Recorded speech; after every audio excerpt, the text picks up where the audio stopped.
Libro de Mateo. Sí. Capítulo 10, versículos 24 al 33. Nos ponemos de pie para leer la palabra de Dios como reverencia a la palabra que vamos a leer. San Mateo, capítulo 10, versículos del 24 al 33. Dice la palabra de Dios: el discípulo no es más que su maestro, ni el siervo más que su señor. Bástale al discípulo ser como su maestro y al siervo como su señor. Si al padre de familia llamaron Beelzebub, cuánto más a los de su casa. Así que no los temáis, porque nada hay encubierto que no haya de ser manifestado, ni oculto que no haya de saberse. Lo que os digo en tinieblas, decidlo en la luz, y lo que oís al oído, proclamadlo desde las azoteas. Y no temáis a los que matan el cuerpo, mas el alma no pueden matar. Temed más bien a aquel que puede destruir el alma y el cuerpo en el infierno. No se venden dos pajarillos por un cuarto, con todo ni uno de ellos caen a tierra sin vuestro Padre, pues aún vuestros cabellos están contados. Así que no temáis, más valéis vosotros que muchos pajarillos. A cualquiera pues que me confiese delante de los hombres, yo también le confesaré delante de mi Padre que está en los cielos. Y a cualquiera que me niegue delante de los hombres, yo también le negaré delante de mi Padre que está en los cielos. Señor, te damos las gracias por esta palabra, Señor, que tú nos has dejado escrita en este precioso libro, Señor. Te pedimos, Señor, que la bendiga, Señor, y que sea de edificación para tu pueblo, Dios mío, Señor. Úngela, Señor, con tu poder, Dios mío, Señor.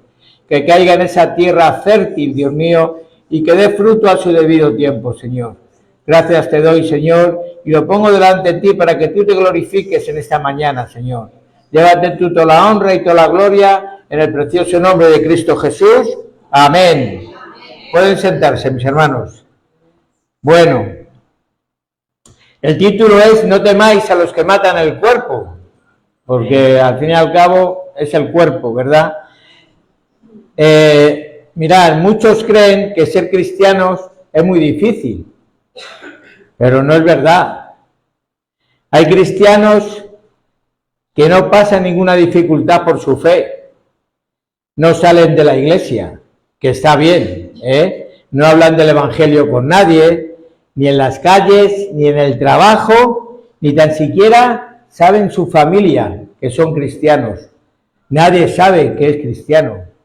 Son cristianos sin problemas. Es un cristianismo sin complicaciones. ¿Qué tiene? Perdón. ¿Qué tiene ese cristianismo de difícil? Nada. Es un cristianismo que pasa inadvertido. Ahora, trabajar para el bien de las almas de este mundo no solamente es muy difícil, sino que es muy duro.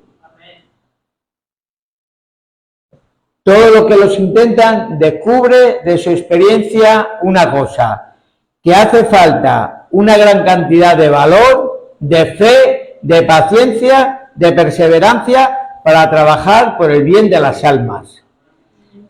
Cuando estás dispuesto a trabajar por el bien de las almas, te puedes encontrar con muchos problemas. Por un lado, te encuentras con Satanás. Con Satanás, Es difícil y es a lo mejor un poco fuerte, pero es la realidad, que va a luchar enérgicamente para conservar su reino. Por otro lado, con muchas personas a las cuales la verdad les incordia, les molesta, ¿verdad? Y normalmente se enfadan. Y por otro lado nos encontramos con la naturaleza humana, que es tremendamente perversa, ¿no? Hoy en día resulta más fácil hacer daño que hacer el bien. Hacer el daño es muy fácil, hacer el bien es complicado, muy difícil. El Señor Jesús era consciente de esto cuando envió a sus discípulos a predicar el Evangelio por primera vez. Él les dijo: he aquí, yo os envío como ovejas en medio de lobos. Sed pues prudentes como serpientes y sencillos como palomas. Eso lo dijo en el Evangelio de San Mateo, capítulo 10, versículo 16. Esta oposición, y digo esto para que lo comparamos con la oposición que hoy podemos tener, esta oposición a los discípulos les vendría sobre todo de tres orígenes distintos: del judaísmo oficial, del gobierno romano y de su propia familia, ¿no? Iban a ser como ovejas en medio de lobos, y nunca mejor dicho. Es decir, personas dóciles, sencillas, humildes e indefensas frente a individuos sin escrúpulos, agresivos, poderosos y que no te perdonan que hables del Evangelio. No te lo perdonan, hacen cualquier cosa por ello. Entonces Jesús conocía todo esto y se aseguró de entregarles y dejarles a todos nosotros, a todos que trabajamos por el bien de las almas, una lista de motivos de ánimo, con la que podría alentarse cuando se sintieran desanimados por todas estas cosas que hemos hablado. Entonces, si hoy te sientes desanimado porque te han perseguido, te han insultado o te han amenazado por causa de Cristo, o quizás estés desanimado porque tu familia no entiende lo que haces, no entiende que un domingo, en vez de irte a comer con ellos, vengas a la iglesia, ¿verdad? O porque estés agobiado de tantos problemas que te trae el trabajar por el bien de las almas, problemas económicos, problemas familiares, problemas de salud, sociales o laborables, ¿verdad? Entonces tú eres de estos que harías bien en repasar a menudo estos 10 versículos que hemos leído, que acabamos de leer. Y no sería muy bueno que por lo menos los tuviéramos en cuenta para estos momentos complicados. Fijémonos entonces en lo que contiene cada uno de estos versículos. Primero, quienes procuran el bien de las almas no deben esperar que las cosas le vayan a ir mejor que le fue a Jesús. Versículos, capítulo 10, lo que hemos leído, versículos 24 y 25. Dice: el discípulo no es más que su maestro, ni el siervo más que su señor. Bástale al discípulo ser como su maestro y al siervo como su señor. Si al padre de familia llamaron Beelzebú, cuánto más a los de su casa.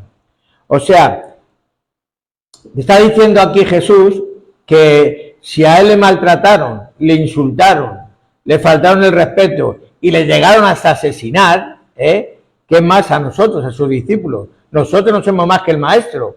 O sea, ¿qué quiere decir esto? Que no nos quejemos, que ya eso lo hicieron a Jesús, hasta el punto de que le llegaron a llamar Beelzebú.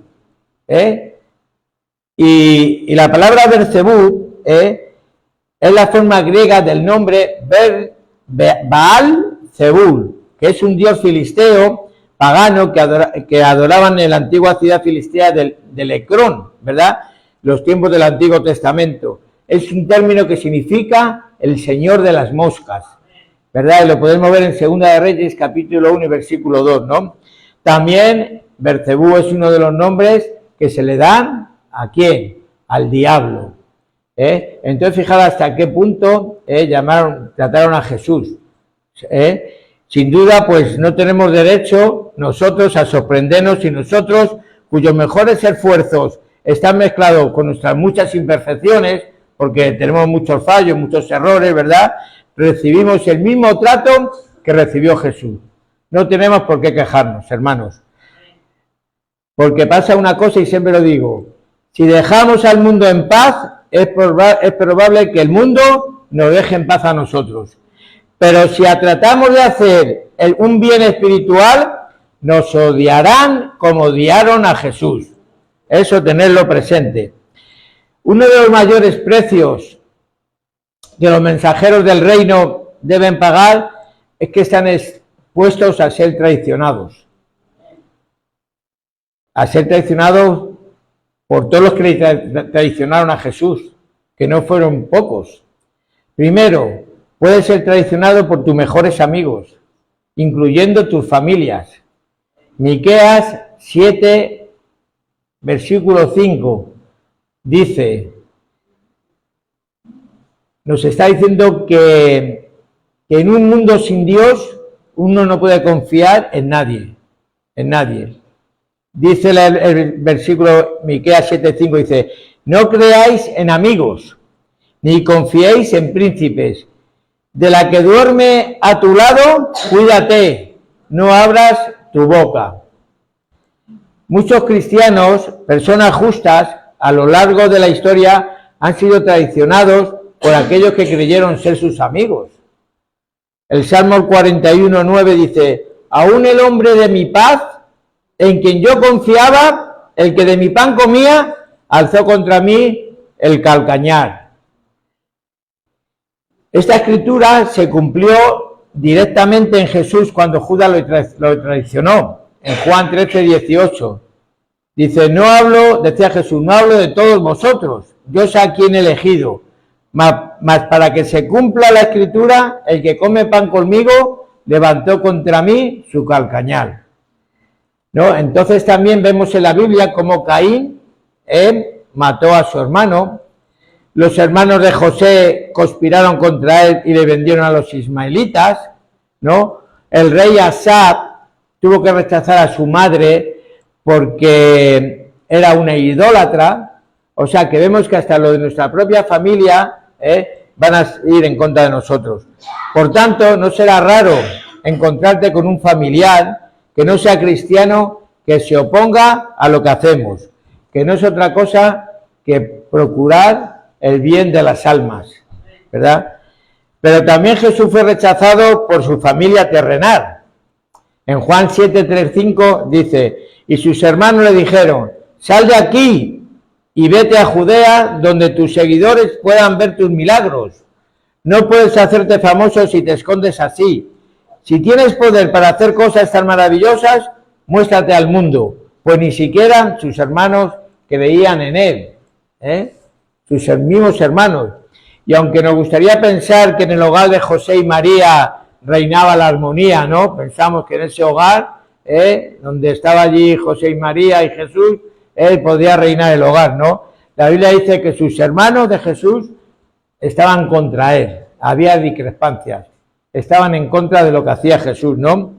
Y eso tenía que ser muy difícil para Jesús, ya que él había vivido en un mundo con una misión, pero ya desde el principio sufrió rechazo por su propia familia. Pero no solamente eso, sino la gente de su mismo pueblo, hermanos. En Mateo 13, versículos 57 y 58.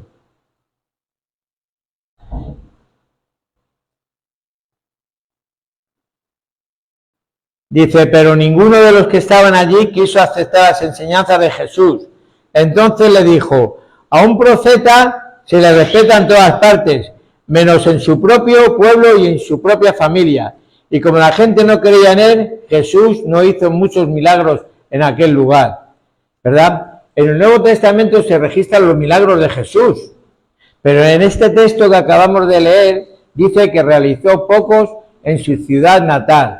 ¿Y por qué? Porque no creían en él, no creían que él era el enviado, él no creían que era Dios mismo, ¿verdad? Por eso Jesús dijo aquella famosa frase, a un profeta se le respeta en todas partes, menos en su propio pueblo y en su propia familia. Cuando Jesús empezó a viajar por otras partes, advirtió a sus seguidores, a nosotros, que sufriríamos repudio, pero que esto debía ser motivo de alegría, que seríamos insultados, que seríamos maltratados, que seríamos insultados, pero dice que eso sería motivo de alegría, ¿no? Y entonces podemos decir, ¿cómo? ¿Cómo es posible? Entonces, todos vosotros que cuando venimos los domingos nos quejamos de que nos han insultado en la calle, cuando nos dicen que nos callemos, cuando nos dicen que les molestamos, a todos esos os dice el Señor que sois felices, que sois dichosos, que sois bienaventurados, que no teméis nada. Dice Mateo 5, 11 y 12, dice, bienaventurados sois, felices, dichosos sois, cuando por mi causa os critiquen, os censuren, os persigan y digan toda clase de mal contra vosotros, mintiendo, dice, gozaos y alegraos, porque vuestro galardón es grande en los cielos, no aquí, en los cielos, porque así persiguieron a los profetas que fueron antes de vosotros. O sea, me dirijo a todos vosotros, eso es en general para todos, ¿no? Pero es más fácil que te insulten y que te falten el respeto y que te maltraten cuando los hermanos salen cada sábado a predicar el Evangelio, y está ocurriendo todo eso. Pues dice que cuando, Angelita, venga la policía y te quieran echar de allí, tienes que alegrarte y gozarte, porque tu galardón va a ser grande en el cielo, ¿verdad? Y a todos igual, en todos en general, es lo que nos dice el Señor. Entonces, fijaros, Jesús, su familia, los de su pueblo, sus amigos, pero también fue criticado por sus seguidores, por la gente que le seguía. Jesús sabía que Judas le iba a traicionar, Jesús sabía todo, ya hemos dicho 1000 veces que Jesús nos conoce todo de nosotros, ¿no? Pero no por eso dejó de mantenerle en su grupo de discípulos. Quizás hasta el último momento podía salvarle, ¿no? Él también sabía que Pedro le iba a negar y que iba a salir corriendo, como otros discípulos que se habían escondido, ¿verdad? Sin embargo, él siguió tratándolos con amor hasta el último minuto, porque siempre hay tiempo para la salvación, hermanos, siempre. Cristo se ve de antemano que sufriría rechazo, y vivir con ese conocimiento debía ser muy duro, ¿no? Mas él se concentró en su propósito y no culpó a las personas, sino que intercedió ante Dios por todos esos que le negaban. Algo que debemos aprender. No debemos decirles nada a esa gente, al revés, tenemos que interceder por ellos. Aprendemos de Jesús, que dijo, Padre, perdónales porque no saben lo que hacen. Esa tiene que ser nuestra oración cuando seamos maltratados, injuriados, insultados, por predicar el Evangelio. Esa es la primera cosa, que nosotros vamos a ser, si a Jesús le maltrataron, si Jesús tuvo enemigos en su familia, en su ser, y eso se está cumpliendo hoy en día con todos nosotros, con muchos de nosotros. Ojalá no fuera así, pero es verdad, La familia nos invitan a comer en un domingo y decimos que no podemos ir, que tenemos que ir a la iglesia, ¿no? Y eso trae problemas, nos traen problemas y cuando no es otras cosas peores, ¿no? La segunda cosa que Jesús nos dejó para animarnos, nos dice que quienes procuran el bien de las almas deben esperar con paciencia la llegada del día del juicio donde Él será manifestado. Versículo 26.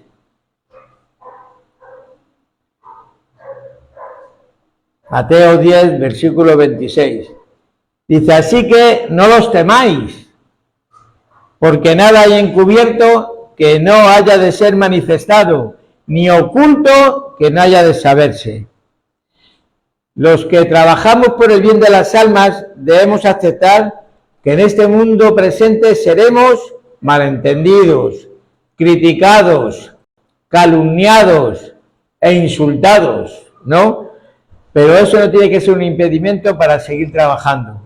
Eso no tiene que hacernos mella en nuestra vida. Eso no tiene que hacernos retroceder de ninguna forma. Debemos recordar continuamente que todo será enmendado en el día final. Entonces se revelarán los secretos de todos los corazones. Dice el Salmo 37, capítulo 37, versículo 6. Dice, es una versión un poco más sencilla. Dice, como el sol se ve en pleno día, así todos verán que haces bien y que tu causa es justa. Entonces, hermanos, la pureza de vuestras intenciones, la sabiduría de vuestras obras y la justicia de su causa serán al final manifestadas al mundo entero. No tener miedo de nada, no tener no hagáis caso de nada, porque todo va a ser manifestado. Entonces, ¿qué tenemos que hacer? Seguir trabajando por la obra de Dios, con constancia y con calma. Puede que los hombres no nos comprendan, ¿verdad? Y que se opongan a nosotros radicalmente, pero el día del juicio se acerca, y al final se nos justificará. Entonces, la razón para no temer es saber que la verdad jamás podrá ser callada. ¡Jamás! ¡Jamás! Pese a los intentos de los enemigos, pese a los intentos de toda esa gente que nos manda a callarnos, que nos insultan, que se oponen, que llaman hasta la policía, nunca la verdad va a ser callada. Mirad, y hay muchos ejemplos de ellos. Desde el surgimiento de la primera iglesia primitiva, la iglesia de Hechos, sus enemigos trataron de silenciar el mensaje del Evangelio. ¿Por qué? Porque este mensaje es ofensivo para el diablo, va en contra de los intereses del diablo, por lo que siempre levantará oposición, siempre, para que no se predique. Lo hizo en Jerusalén, en la iglesia primitiva, para despertar la amargura e indignación de los sacerdotes, del jefe de la guardia y de los saduceos. Vamos a ir al libro de Hechos, capítulo 4,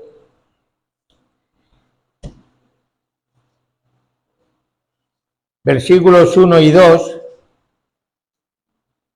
y 18. Yo estoy hablando este mensaje de ánimo cuando la causa nos viene por los problemas nos vienen por predicar el Evangelio, y estoy poniendo ejemplo a la gente que están predicando el Evangelio en la calle, pero es en general.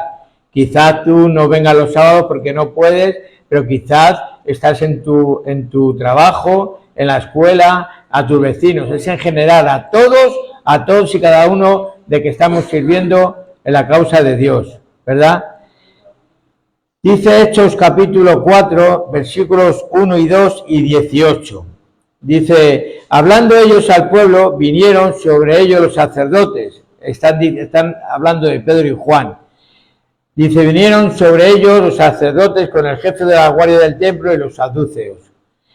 Dice, resentidos de que enseñasen al pueblo y anunciasen en Jesús la resurrección de entre los muertos, pasamos al versículo 18, y llamándolos, les intimidaron que en ninguna manera hablasen ni enseñasen en el nombre de Jesús. Así, radicalmente. Veis que no es nada nuevo lo que nos está pasando. Es algo que ya viene de hace 2000 años en la iglesia primitiva. Sin embargo, los discípulos, como mis hermanos, no temieron a sus amenazas, sino confiaron en Jesús, en Dios, a quien tenían que obedecer antes que a los hombres. Dice versículos 19 y 20. Dice, mas Pedro y Juan respondieron diciéndoles, juzgar si es justo delante de Dios, obedecer a vosotros antes que a Dios, porque no podemos dejar de decir lo que hemos visto y oído. No podemos, pese a quien le pese, ¿verdad? Y desde entonces esa verdad ha seguido proclamándose pese a los intentos del diablo que quieren acallar y destruir el cristianismo. Su palabra se ha predicado aún en los tiempos de mayor persecución. Miles de cristianos fueron mártires durante los 2 primeros siglos de la Iglesia. Sin embargo, Roma no pudo acallar este mensaje y en su lugar el Evangelio prevaleció. Cuando Constantino declaró en el año 316 después de Cristo, el cristianismo como religión oficial del Imperio Romano. Pero no fue solo eso. Por otro lado, el papado romano trató de silenciar el Evangelio cuando prohibió la traducción y enseñanza de la Biblia en otros idiomas, ejecutando a miles de protestantes, a miles de cristianos protestantes que se negaban a cumplir este edicto durante el periodo de la Santa Inquisición. Sin embargo, pese a todo eso, ni con todo esto lograron acallar este mensaje. Al final la Biblia comenzó a traducirse al inglés, al español, al francés y al alemán. Y hoy en día está traducido a 3.283 idiomas, en 167 países alrededor del mundo. O sea que por muchos problemas, por muchas circunstancias que ocurran, el mensaje va a ir adelante, hermanos. Así que no temas cuando te insulten, no temas cuando te pongan oposición, no temas cuando pienses que el diablo te está poniendo obstáculos. No pasa nada, el mensaje va a ir adelante, ¿verdad? Jesús tenía razón cuando le dijo a sus discípulos que no temieran compartir este mensaje de verdad, ya que al final nada quedará oculto que se proclamare. La verdad jamás será acallada y Dios hará que la luz prevalezca en medio de las tinieblas. Versículos 10, 26 y 27, lo hemos leído al principio, dice: así que no los temáis, porque nada hay encubierto que no haya de ser manifestado, ni oculto que no haya de saberse. Dice: lo que os digo en tinieblas, decidlo en la luz, y lo que oís al oído, proclamarlo desde las azoteas. Aunque el hombre se esfuerce por ocultar la verdad, esta saldrá a la luz, seguro. Por tanto, los mensajeros del rey, esas mujeres y esos hombres valientes, no debemos temer en declararlo, allí donde estemos, no pasa nada. Y si viene la policía, le predicamos a la policía. La tercera cosa que le puede pasar a los quienes procuran el bien de las almas es que deben temer más a Dios que a los hombres. Dice versículo 10, 28. En Mateo capítulo 10, versículo 28. Dice: y no temáis a los que matan el cuerpo, mas el alma no pueden matar. Temed más bien a aquel que puede destruir el alma y el cuerpo en el infierno. Mirad, el hombre puede herir el cuerpo. Te puede dar un cachete o te puede dar una pedrada, ¿no? Pero si te da una pedrada, no te preocupes, es bíblico. Esteban fue apedreado, ¿verdad? O sea que no debemos preocuparnos. Pero ahí termina necesariamente el alcance de su enemistad. Puede herirnos el cuerpo, ¿verdad? No puede hacer nada más. Pero hay una persona, que es Dios, que sí puede hacer mucho más. Mirad, en Génesis 3:15 dice que haré que tú y la mujer, está hablando a Eva, le dice: haré que tú y la mujer sean enemigas. A Eva y al diablo, a la serpiente, dice: y que tu descendencia sea enemiga de la de ella. Dice: la descendencia de ella buscará aplastarte la cabeza, mientras tú le tratarás de picar en el talón. Fijaros, la Escritura nunca sugiere que debemos temer a Satanás. Nunca debemos temer a Satanás. Dice en 1 Juan, capítulo 4 y versículo 4. Dice: hijitos, vosotros sois de Dios y la habéis vencido, porque mayor es el que está en vosotros que el que está en el mundo. Satanás tiene el poder de lastimarnos el tobillo, el calcañar, dice la palabra de Dios. Una herida, bueno, un poco dolorosa, pero al fin y al cabo insuficiente, no tiene nada que ver. Una venda, una muleta y a caminar. Pero Cristo dice que ha lastimado la cabeza del diablo, una herida fatal, fatal. Satanás, desde su agonía, puede tirar a dar de una manera peligrosa, pero el peligro que presenta es limitado y temporal. La ira del hombre puede ser difícil de soportar, pero la ira de Dios, hermanos, es mucho peor, es mucho peor. Dios puede destruirte el alma y el cuerpo en el infierno. A Él sí debemos temer, a Él debemos temer. Dice el versículo que hemos leído, dice, no temáis a los que matan el cuerpo, a los que te hieren el carcañal. ¿Para qué? Si eso es temporal, ¿no? Dice, mas el alma no pueden matar, porque el alma no te puede matar, el diablo. Dice, más temed más bien a aquel, temer más a Dios, que Él sí puede destruir el alma y el cuerpo, ¿dónde? En el infierno. Cuando tienes claro a quién temes, logras decir, yo temo a Dios y por lo tanto no hay nadie más a quien voy a temer. Vamos con otra cosa. Dice que los que procuran el bien de las almas deben recordar siempre el cuidado providencial que Dios tiene de todos nosotros. Que Dios tiene de todos nosotros. Versículos 29 al 31. Dice, no se venden 2 pajarillos por un cuarto, con todo ni uno de ellos cae a tierra sin vuestro Padre. Pues aun vuestros cabellos están todos contados, así que no temáis, más valéis vosotros que muchos pajarillos. Dice estos versículos que el Señor nos está diciendo que no puede ocurrir nada en este mundo sin su permiso. Si Él no lo permite, ¿no? En realidad no existe la casualidad, ni los accidentes, ni la suerte, no. Dice que aun nuestros cabellos están todos contados. Quizás pienses que el trabajar por el bien de las almas nos puede conducir a veces a un gran peligro. Da la sensación de que si sigues adelante, peligrará nuestra vida, nuestra salud, ¿no? Nuestra integridad. Muchas veces es inevitable que muchas veces pensemos eso. Pues yo, en esta mañana, iba a decir la palabra de Dios dice, tranquilos, no temas, que todo lo que nos rodea está en manos de Dios.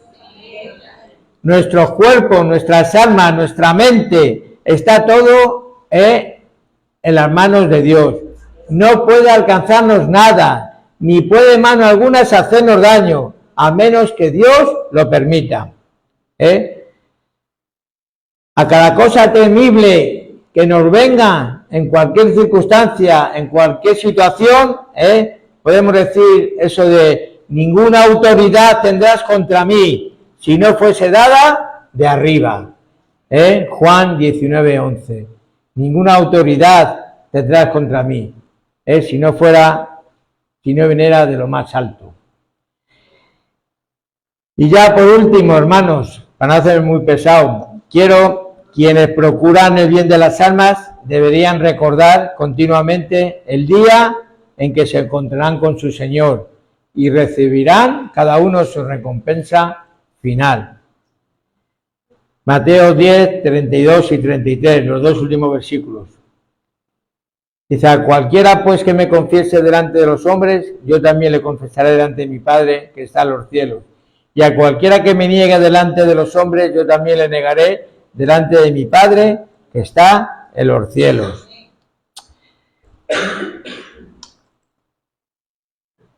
Si quieren ustedes que Dios los reconozca como hermanos y los confiese delante del trono, de su trono, no deben avergonzarse de reconocerlo a Él y confesarlo delante de los hombres de este mundo. La gente sabrá de nuestra fe en Jesucristo si confesamos, si lo confesamos a Él como Señor y Salvador de nuestra vida. Mirad, vamos a ir a Mateo capítulo 16.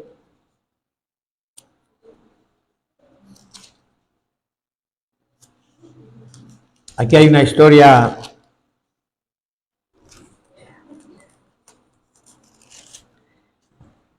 Mateo 16, 13, 19, del 13 al 19.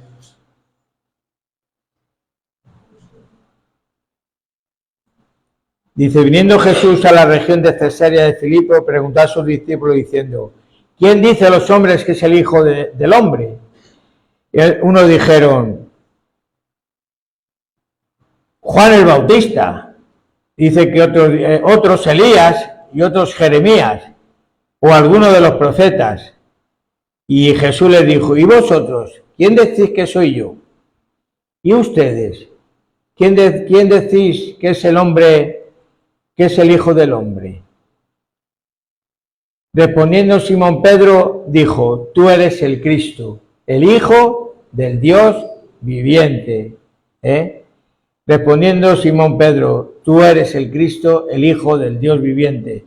Entonces le respondió Jesús: bienaventurado, feliz, otra vez, dichoso eres, Simón, hijo de Jonás, porque no se te reveló carne ni sangre, sino mi Padre que está en los cielos.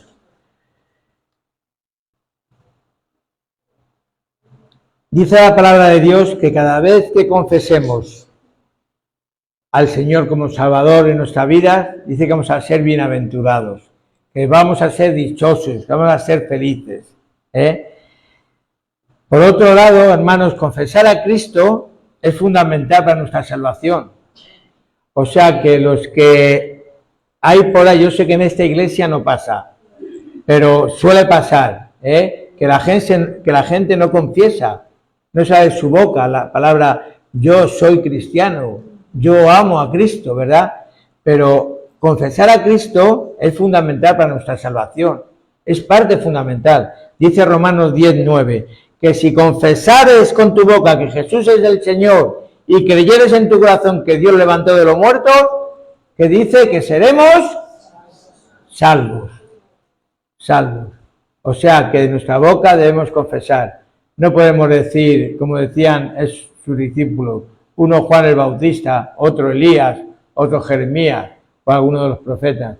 Tenemos que ser como Pedro, decir, tú eres el Cristo, el Hijo del Dios viviente.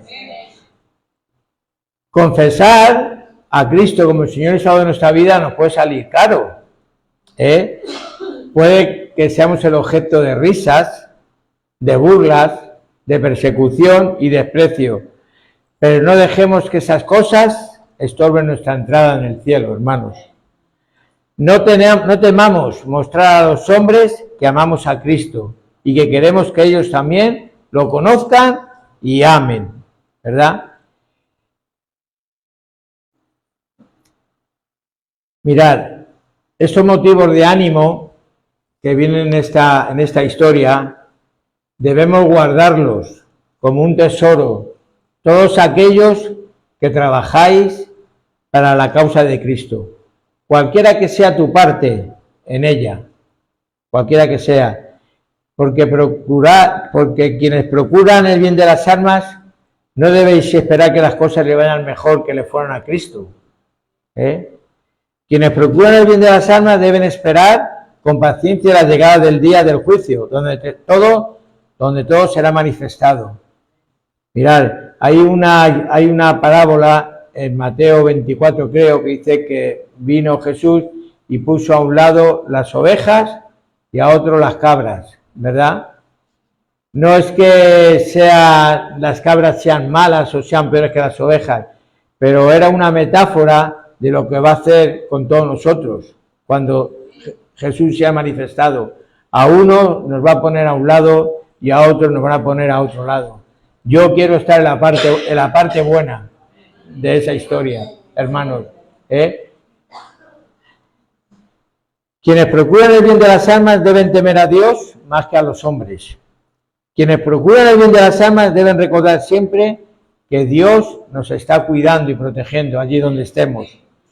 Y quien procura el bien de las almas deben recordar continuamente el día en que se encontrarán con su Señor y recibirán su recompensa final, esa corona de vida. Él conoce nuestra situación y ha dicho estas cosas para nuestro consuelo, para nuestro ánimo, ¿verdad? Él ama a todos los creyentes, a todos. Dice que él amó a todo el mundo, ¿verdad? Pero a ninguno tanto como a aquellos que trabajan por su causa e intentan hacer el bien. Entonces, procuremos ser uno de ellos, hermanos. Cada uno de ustedes pueden hacer algo si lo intentan, por la causa de Cristo. Siempre hay algo que hacer para todos, para todos. Ojalá todos y cada uno de nosotros tengamos ojos para ver eso, ¿verdad? Y también voluntad para hacerlo. Entonces, este era un mensaje que hoy quería transmitirles, porque es lo que está ocurriendo hoy en día, no solamente aquí en el barrio de Carabanchel, sino en todo el mundo, ¿eh? Pero estas son palabras de ánimo que dejó escritas el Señor para todos nosotros. Nos ponemos de pie, vamos a escuchar una alabanza.